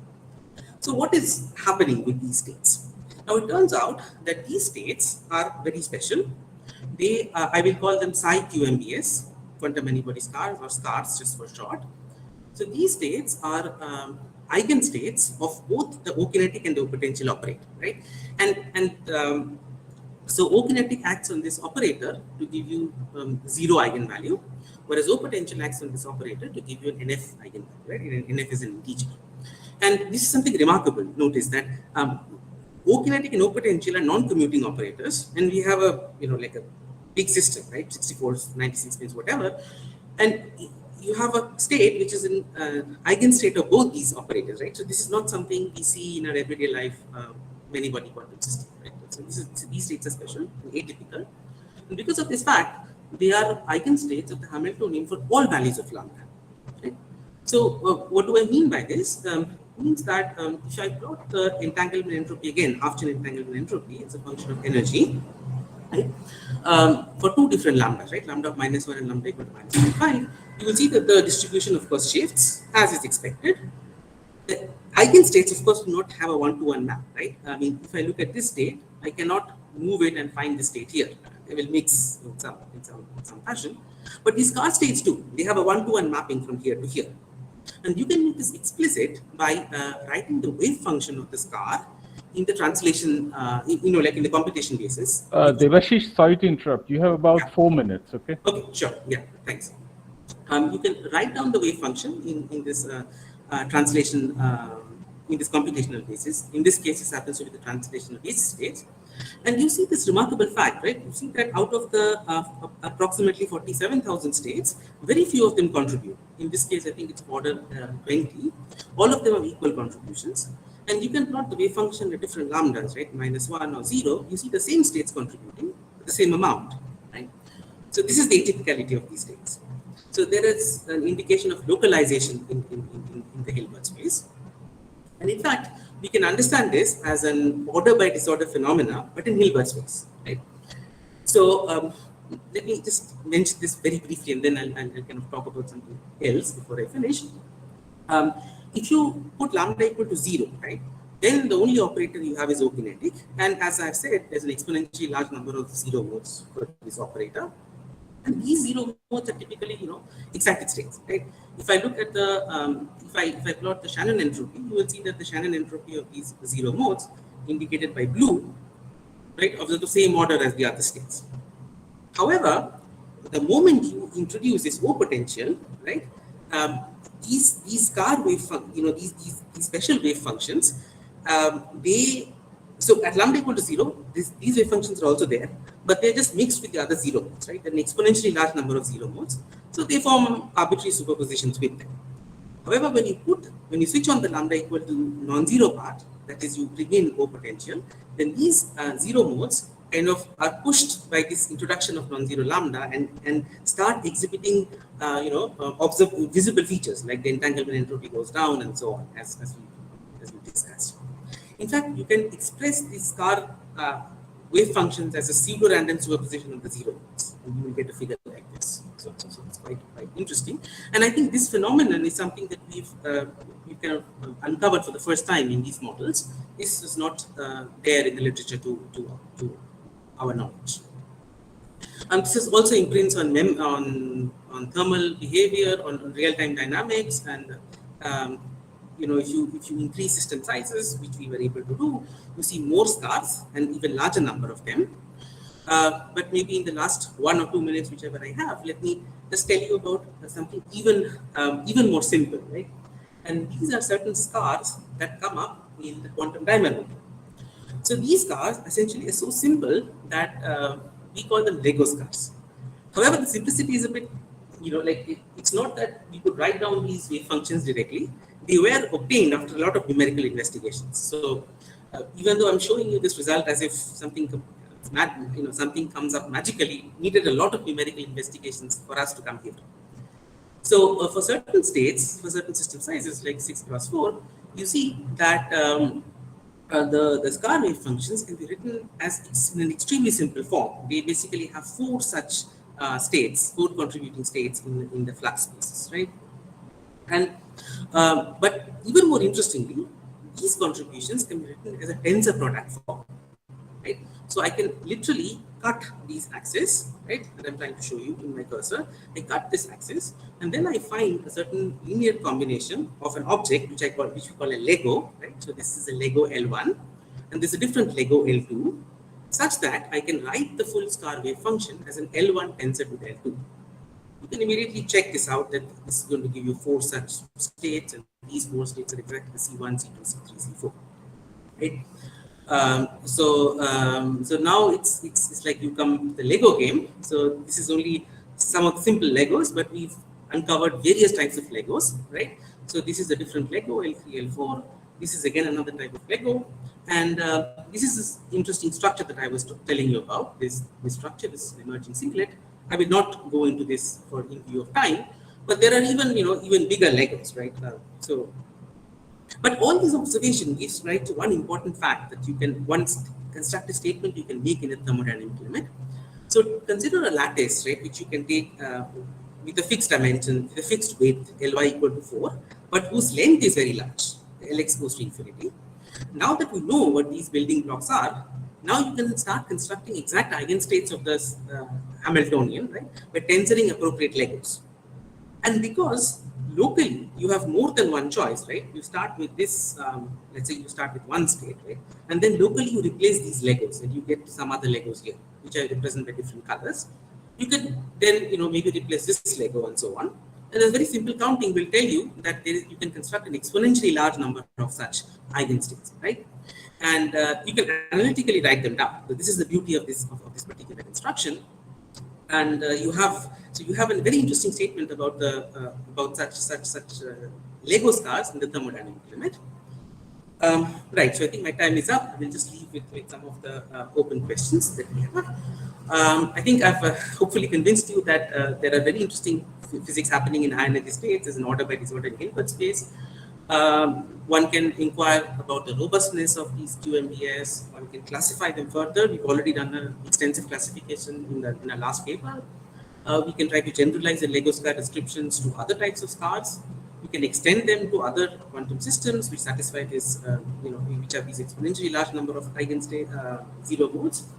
And more importantly, our results seem to indicate that there are richer structures in higher dimensions, in 2 and 3 dimensions. So I think with this, I'll stop. Thank you for your attention. Yeah. Thanks, Debashish, for your nice talk. So we have some time for questions, if there are any.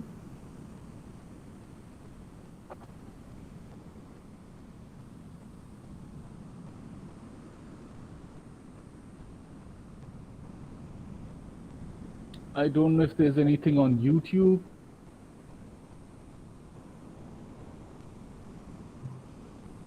Okay, no. So, okay, so seems that there's no question at the moment. So thanks again, Debashish. So thank you for your So I think so Shom Shubro, if you're there, can you please share your screen? Yes, sure.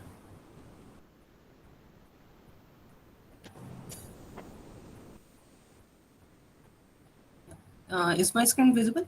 Yeah, it's coming. So, okay. So the next talk, which is a short talk, is going to be given by Shom Shubro Ghosh from ISCS Kolkata, and he'll discuss about corner mode dynamics of periodically driven higher order wild semi-metals.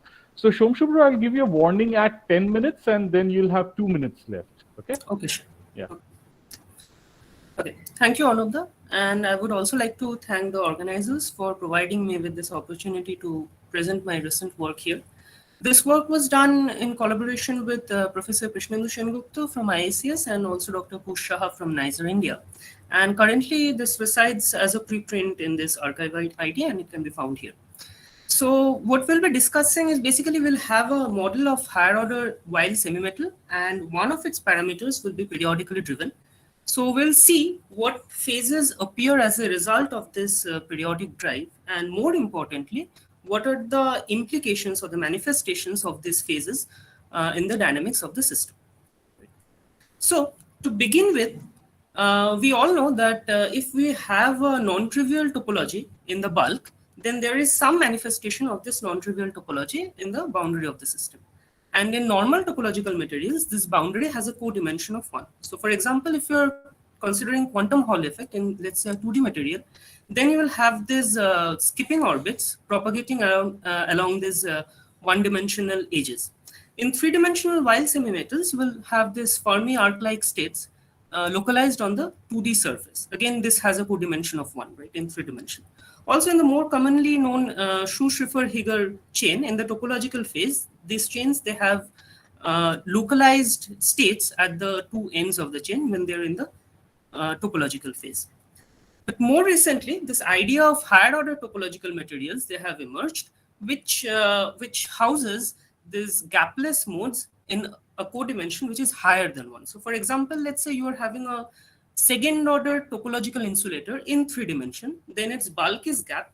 Also the 2D surfaces are gap, but you have these gapless modes along the one-dimensional hinges. If it's an even more higher order topological insulator, let's say a 3rd order, then these gapless modes will be present in the at the corners of the sample, right? This has a codimension of 3. So the model which we consider in this work, it's basically a free fermionic hopping Hamiltonian in a cubic lattice. And if you consider, let's say, one slice of this cube, that's a 2D sample. So the model looks like this in real space. So each unit cell hosts 4 orbitals, 1, 2, 3, 4, and there are these intra-cell hopping amplitudes denoted by this gamma naught, and this inter-cell hopping amplitudes denoted by this lambda. And then you can switch on some interlayer hopping as well, so that your Hamiltonian, your block Hamiltonian in K-space looks like this in terms of these gamma matrices.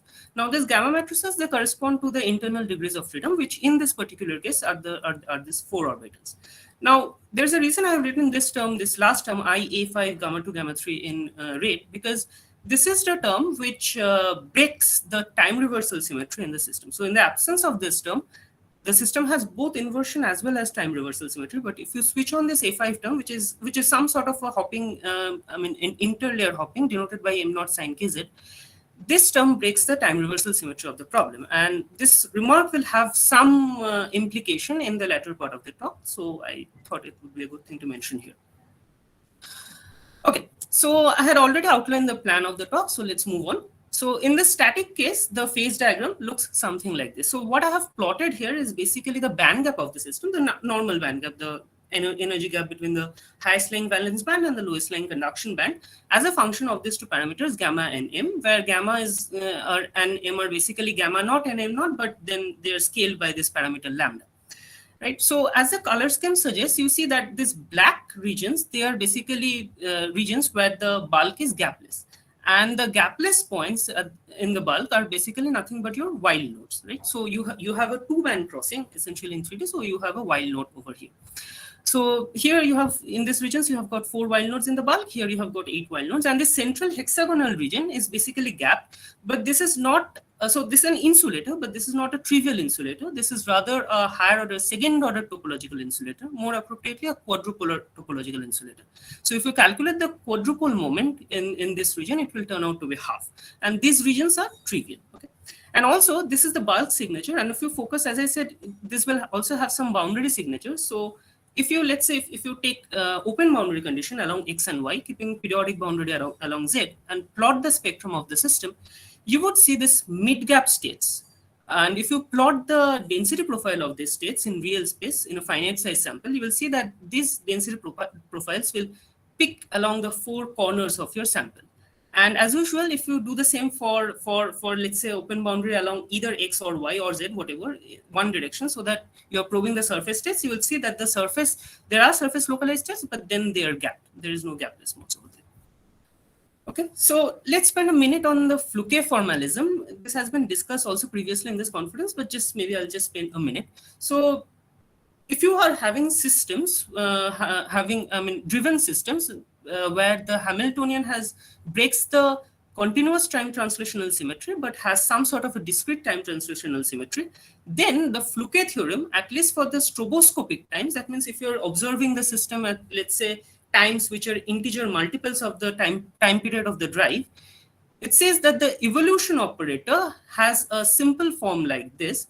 The evolution of the system is governed by some time independent effective Hamiltonian, which goes by the name of this Fluke Hamiltonian HF. But this simplification which we get here is rather deceptive in the sense that one often struggles to find the form of the Fluke Hamiltonian for a periodically driven system like this. So typically, if you're having, let's say, some discrete protocol like the square pulse or so, you can, it basically involves multiplying 2 matrix exponential corresponding to the 2 parts of the square pulse protocol. But let's say in continuous drive protocol, you need to take resort to trotterization, which is rather computationally intensive. In this work, what we do, we adopt a method, a perturbative method, which goes by the name of Fluke perturbation theory. This is rather a bit opposite to what we do in typical time-dependent perturbation theory. In time-dependent perturbation theory, we treat the driven part perturbatively, but here in Fluke perturbation theory, we treat the undriven part perturbatively. And this gives a good result for small and intermediate drive frequencies where the more commonly used Magnus series fails, actually. So our drive protocol looks like this. For this talk, I would stick to the square pulse drive protocol. We drive the intra-cell hopping amplitude, gamma, following a protocol like this, following a square pulse drive protocol like this. And the results which we obtain, we do some calculation. I'm not outlining the calculations here because they're rather, the results are also, they don't look so good. But I'll just tell that this is the first order Fluke Hamiltonian which we obtain, and the second order vanishes identically. And this is rather a consequence of the drive protocol, of the odd parity of the drive protocol which we have chosen. And it can be shown that if your evolution operator satisfies a relation like this, then your second order Fluke Hamiltonian vanishes identically. And hence we would expect some better agreement with the exact result with this first order theory, right? So our phase diagram looks like this. So we choose our initial state from this central hexagonal region. So our bulk is gapped initially. Parameters are chosen initially such that the bulk is gapped. And here we plot the, if you like, the quasi-energy band gap. So the Fluke, the eigenvalues of the Fluke Hamiltonian, they are the quasi-energies, and we plot the band gap between them as a function of the drive amplitude and the drive frequency.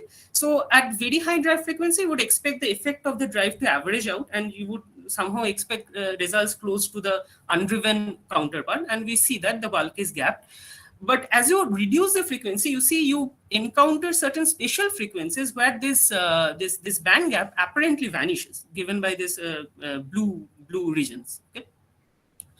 And then they reappear and again vanishes, and this continues. So what are these special frequencies? Actually, you get an inkling of these special frequencies if you look at the form of the Fluke Hamiltonian. So if you put this argument of the sine and cosine terms over here to some integer multiple of 2 pi, you see they all will vanish, and you will be left with only the first part of the Fluke Hamiltonian, right? We'll see that this actually causes the vanishing of the gap later on. But before going into that, let's just take one representative frequency from this gapped phase and see what happens there. So let's choose root 2 gamma 1 t equal to pi. And so you saw the bulk was gapped. Let's look at the boundary signatures. So the surfaces are gapped.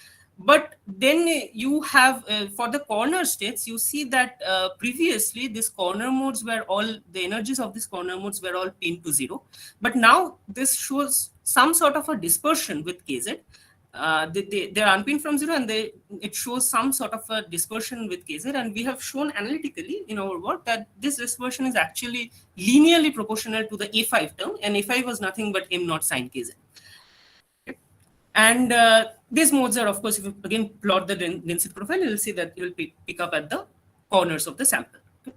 Now come to the gapless phases, these 2 pi phases. So there, the bulk quasi-energy bands has a simpler expression like this. And it's easy to see, it's easy to understand that there will be some locus in the kx-ky plane where this term would vanish and lead to closing of the gap. Okay?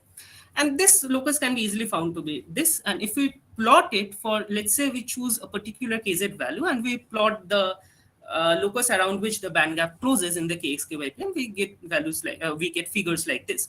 So these two figures are different in their own interest, because this was plotted for kz equal to pi. And this was some value of kz which was neither 0 nor pi. Now, what happens when you go for pi 0 and some other value is that, so if your kz is 0 or pi, so this A5 term was m naught sine kz, that term vanishes. So I had previously pointed out that this A5 term breaks the time reversal symmetry of the problem.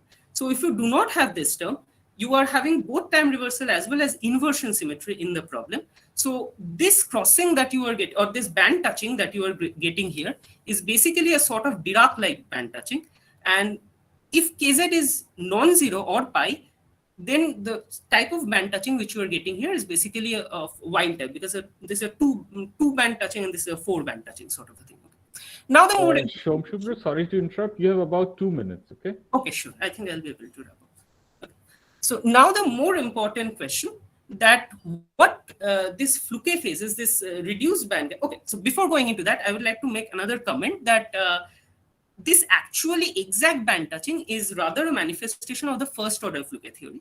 If you find the exact Fluke Hamiltonian, you would see that the band gap doesn't go to 0, but nonetheless, along these points, along these trajectories, the band gap is appreciably reduced. It's orders of magnitude less as compared to its surrounding points. Now the question is whether there are any signatures of this appreciable reduction in the band gap in the dynamics of the system, which can be probed experimentally. And the answer is yes, as can be seen from these two animations. So we start with the state which corresponds to a corner mode of the undriven Hamiltonian. Remember, we started from a quadrupolar insulator phase, and we then drive the system following this protocol. So if our drive frequency corresponds to this 2 pi, where the gap was much less, and in first order it actually vanishes, you see that there is almost a coherent oscillation of this corner mode between two diagonally opposite corners of the system.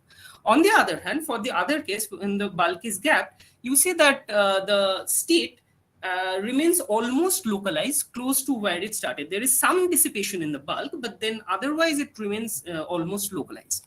And this can be understood if you analyze the Fluke spectrum. So in the case where the bulk was gapped, you see that our initial state, which we had chosen, had appreciable overlap with states which were close to zero energy. So these states will contribute to very slow dynamics, and rather will form some sort of an average background about which the oscillations due to other frequencies will be there. But this is drastically different in the 2 pi case. In the 2 pi case, if you look at the overlaps, you would see that there is the overlap is rather spread out among many such bulk states, and hence the dynamics doesn't remain, rather the state doesn't remain localized close to its initial value. It rather undergoes some propagation and it comes back, and this continues rather. Okay, and it's possible to do a saddle point analysis of a sort where you calculate the group velocity from the dispersion relation of the which you obtain from the first order Fluke theory, and from there you can estimate a time it takes to move from one corner to the diagonally opposite corner. It gives an expression like this, and you can plot it and compare it with the results which you are getting with the simulation. So this red dots correspond to the simulation results, and the blue solid line corresponds to this expression. It gives a close enough agreement, not exact agreement, because there will be some discrepancies leading due to this perturbative treatment and also due to the saddle point analysis that we're using for a finite n here. But otherwise, it gives a good agreement with the perturbative results that we are getting from here. Okay, so I would like to wrap this up by making these comments that we had also compared this perturbative results with the exact Fluke phases which we are obtaining, and in the frequency regime and the drive amplitude regime which we are considering, they were in actually good match. And also we had done the same thing for a continuous drive protocol, and the results which we obtain are there in qualitative similarity, at least with this discrete drive. The square pulse drive protocol. And so with this, I would end my talk, and I would like to thank everyone for their attention. Okay, thanks from Shubhra for your nice talk. So we may have time for one quick question, if there's any.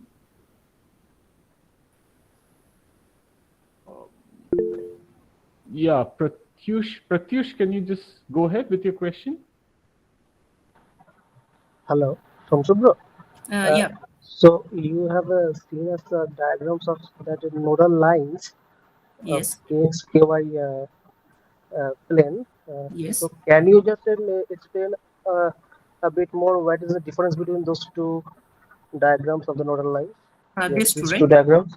Yeah. So in this case, KZ was taken to be pi. So if you take KZ to be pi, this A5 term is basically M0 sin KZ. This vanishes actually.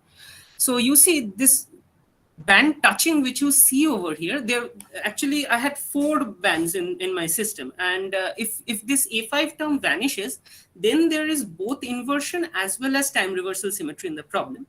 And it can be shown that if both of these symmetries are present in the problem, then my valence band is doubly degenerate, and also my conduction band is doubly degenerate. So the band touching between the valence and the conduction band which I'm getting here, it's actually a 4-fold degeneracy which I'm getting here.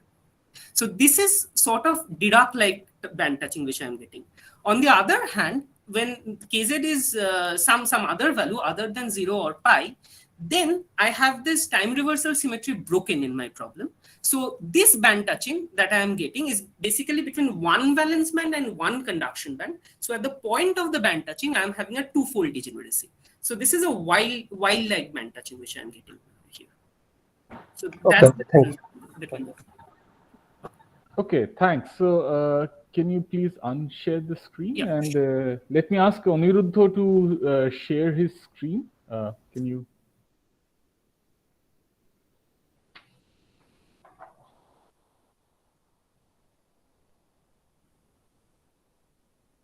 Hi.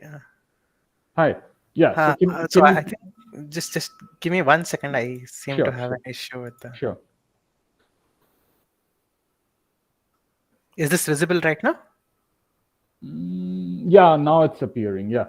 Okay, great. So good. So the last talk of this session is by Aniruddha Mirmira. He's from JNCSR Bangalore, and he'll be discussing the interplay of bias, interactions, and spin-orbit coupling in the driven steady-state Anderson model, right? So yeah, and I'll give you a warning at 10 minutes, and you'll have 2 minutes after that to conclude. Okay, that's right. Please. Yeah. Yes.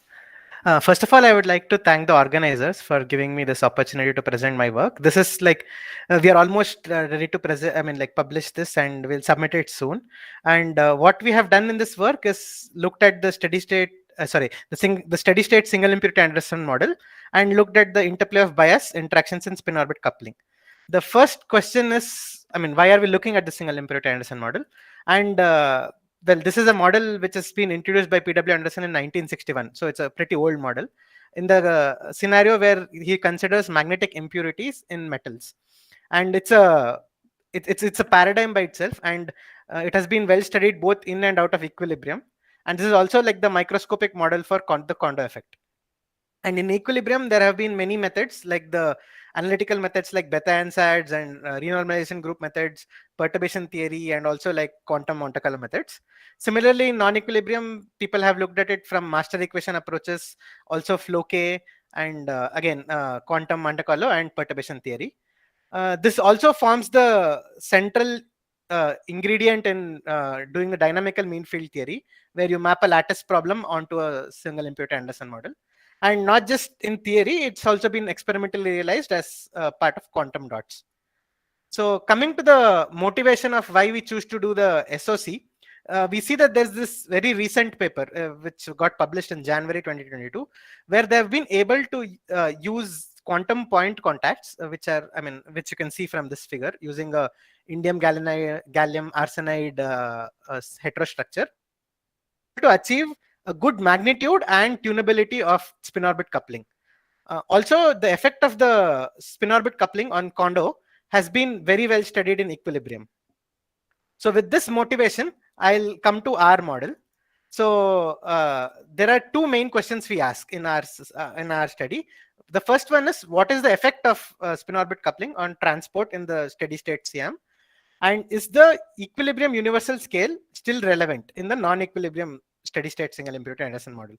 So coming to the details of the model, so as is well known, this is the single impurity Anderson model with the leads, the dot term where the interaction is U, and the coupling between the lead and the dot. And we introduce a Rashba spin-orbit coupling, which is of this form. And if we use there are two steps which I'm not currently going to go in detail. So the two steps are, one is you do a angular momentum expansion, and then you have a canonical transformation.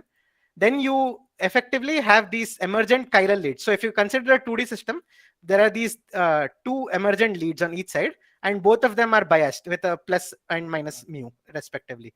And the entire system can be represented by this effective model, where we have control over Ek alpha h, which is which has both the spin orbit coupling as well as the mu, and we have control over the U and the coupling Vk. So with this model, we use a very simple formalism, which is the Keldy's second order perturbation theory, and this is the Green's function, Keldy's Green's function method. And so this because it's a Keldy's Green's function, this has two independent Green's functions, one which is the free retarded and the free less than Green's functions. Using this, we can construct Dyson equations where the interaction effects enter as the self energy. And because it's a second order perturbation theory in U, so the expressions for these, I'll just flash them, and if anybody has more queries, you can go through later. I can use these two self energies to calculate the required full Green's functions. And once I have that, I can use the well-known Mayer-Wingren formula to calculate the current. With this formalism, the first thing we wanted to do is like sanity checks or benchmarking. So we first compared the density of states, which we get from this method for the full Green's function. We compared it to this fourth order perturbation theory done by Fuji et al. In 2003, and we find that there's quite a good match between what we get and that method. So one thing to note is that we are using flat band with particle hole symmetry. That is both the plus mu and minus mu are the same. And to do transport measurements, we first benchmark the current, which we calculate from the previously mentioned expression, and we benchmark it with this time evolving block decimation, which is a ED based method, which is numerically exact. And this was done by Nuss et al. In 2013, and they have also further benchmarked their method with other methods. And you can see two sets of curves in our data. The one which is in solids are for the semi-elliptical DOS, and the ones which are dashed are for the flat band. So the choice of the density of states, the lead density of states, plays a very crucial role. Now, once we have successfully benchmarked, we can look at the effect of SOC on transport. That is, answer the first question. So here I have plotted the U versus the bias, and the color indicates the conductance is the color indicates conductance. Firstly, what we can see is that as you increase U, the conductance is going, it started at 0.6 and it's going towards 0. This is because of the, as you increase U, you reach closer and closer to the Coulomb blockade regime. And there's also the presence of the NDR, which is the negative differential regime. This is because of the finite support of the semi-elliptic DOS. Now, when we add in the lambda, so what I have done here is I've taken an intermediate U, which is 8, and I've just, so this will be 8, and I've plotted, I've increased lambda essentially from 0 to 10. And we see that here also there is like an effect that it decreases the conductance. And this is slightly different because, sorry. So the thing is, it's different because the reason why this is decreasing is not the Coulomb blockade per se, but it's the effective bandwidth. And the effect of SOC on the bandwidth is to increase the bandwidth. And we see that the NDR regime is also pushed towards higher values of bias. And now coming to the second question, that is about the equilibrium universal scale. So in equilibrium, like we have the quasi-particle weight. So the quasi-particle weight, essentially, if you plot the multiple values and you scale them by the quasi-particle weight, for different U's, they lie on top of each other. So our question was, what happens to the quasi-particle weight in out of equilibrium? And we see that in this case, the quasi-particle weight, so this is approximately around 1. You can see that all the U lines are falling on top of each other in the left one. And this is essentially indicating that the quasi-particle weight controls the extent of the linear response regime. So the inset are the unscaled ones, and the main panels are the scaled ones. Now coming to the effect of SOC, we see that including SOC, so this is again for U equal to 20. And so for this SOC, we see that SOC has very little effect. This is because it's a single particle quantity and does not directly affect the quasi-particle weight in equilibrium. Was just depending on the linear contribution of sigma, which is the self energy. We just directly took that and applied it out of equilibrium. So doing doing for the flat band case in 0 temperature, the expressions for the self energy can be easily analytically solved for the first order terms, and this is the expression you get for Z. And if you plug this quasi-particle weight in the Mayer-Wingren expression, you get this expression for the J. And we just did a comparison of the Z we calculated, and so basically this expression versus the Z you calculate from numerics, and we find that there is qualitative lattice, there's a bit of a match. And one more thing we find is that there are these special values of bias where the Z is always 1. And so with this I can kind of conclude. So what we see is that the spin orbit coupling, it increases the effective bandwidth of the leads, and this leads to a decreasing negative differential resistance. and the universal scale in equilibrium, which was the quasi-particle weight, that controls the extent of the linear response regime, and the SOC does not have any significant effect on this. And we can generalize the Drude weight to non-equilibrium, and this again is entering the current expression. And also, like because of the way we have because of the expression, we can see that there are these special values of bias where the Drude weight will always be 1. So in conclusion, this is a very quick method, which is the PT2, the second order perturbation theory, and quite accurate, at least for the steady state particle hole symmetric case. And we can use this to guide further experimental investigations.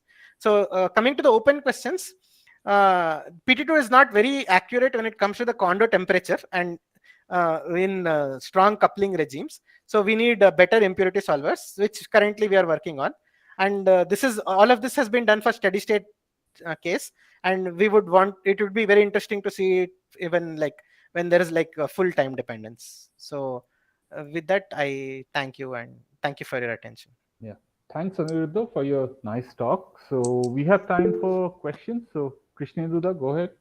Yeah, Aniruddha, could you please go to the slide where you first introduced this Keldysh Green's function? I thought I missed something. Yeah. Right. Sorry, I think I sped through that. Is this visible right now? Yeah, this is okay. But okay, the only thing I wanted to ask is that you mentioned, so do you only need your retarded and less than? Yes. So because what happens is what happened to the Keldysh Green's function, for example? Yeah, that can be represented as a combination of GR, GA, and G less than. Yeah, but so you need 3 independent Green's functions, right? 2 actually. We have also used the star, right? GA is GR star. Oh, okay. In that sense. Yeah. Well, okay. Fine. Okay. Any further questions? Are there any questions on YouTube? Okay, okay, so there are no questions on YouTube. So thanks again for your talk. So, okay, so that's the end of this session, and I would like to thank all the speakers for their very nice presentations. And I don't know if the announcers have anything to announce. Sorry, the organizers have anything to announce. Sorry. Okay, yeah. You are also the organizer. Yeah, okay. So thanks, Arnav, for chairing this session. And there are breakout rooms for speakers. So if they're requested